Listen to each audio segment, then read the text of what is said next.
Most brush off the mad donkey and lies of P as an enraged fool blinded by his own fury. However, few people notice that he absolutely shattered the fourth wall during his boss encounter. Perhaps in his final moments he gained the clarity to see the strings that controlled Krat for the first and last time. But before we return to the land of lies, it's time to give credit where it's due. Kudos to WizardWolf1020 yet again for locating the Easter egg in the previous thumbnail. If you look closely, you will see the Mad Hatter in the bottom left hand side of the border.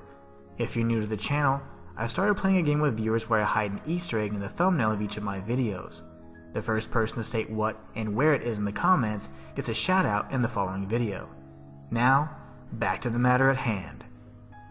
The fourth wall is a concept that originated in theater, but is transcended into other forms of performative media including video games.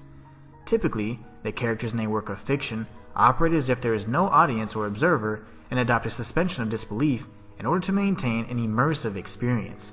In video games, the player is often accepted as the player character, and conceptual game mechanics such as respawning upon death or having infinite lives are blatantly ignored. However, in the case of the Mad Donkey, he not only demonstrated his foresight of future revelations to come, but also seemed to notice Geppetto's puppet was unbound from the restraints of time. During the encounter, the Mad Donkey addressed Geppetto's puppet and stated that he knew him and what he truly was. Although this could easily be dismissed as the ramblings of a madman, his dialogue during the battle cannot.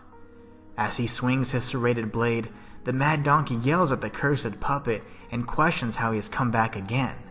He even states the following in utter confusion: "Are you a dream or a nightmare? Stop showing up already." Upon defeating Geppetto's puppet, he shakily reassures himself and says, "This time it's destroyed for sure. Devil puppet no more, eh?" Most interesting of all is that the Mad Donkey can say any of these phrases even during the player's first encounter. This not only confirms the distortion of time, courtesy of Sophia, but also explains the true purpose of the moon phase pocket watch. The item description for this incredibly powerful device reads, "A pocket watch from Sophia. The power inside the watch returns the user to the last stargazer visited or to the hotel stargazer. A pocket watch imbued with mystical power. The power of the watch turns back time to when the boy was in peak condition."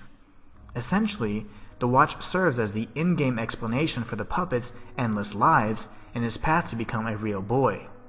Each time he dies, time is reset in order to ensure the highest probability of his success. Somehow, on the brink of death, the Mad Donkey's insatiable desire to discover the truth granted him the ability to notice this reality-warping mechanic, and it pushed him even further over the edge. Unable to discern reality from the nightmare that Krat had become, the donkey would meet his inevitable demise before his presumptions were ever validated. However, if this was truly the first encounter our version of Geppetto's puppet experienced, is it safe to assume that others have occurred in parallel timelines? Well, that's precisely what we'll be exploring in the next video voted on by you, the viewers. And that's all for this video. If you enjoyed it, be sure to like and subscribe. It helps me know you want more content just like this. Click on these videos on screen to continue your journey through Krat, and I'll be there to guide you when you arrive. Consider becoming a member for exclusive perks like emojis, members-only videos, and more. Or check out my Ko-fi or Patreon page if you want behind-the-scenes content, or if you just want to support me in a more personal way. Until next time, it's the Inhuman One, signing out. Join the Inhuman community today.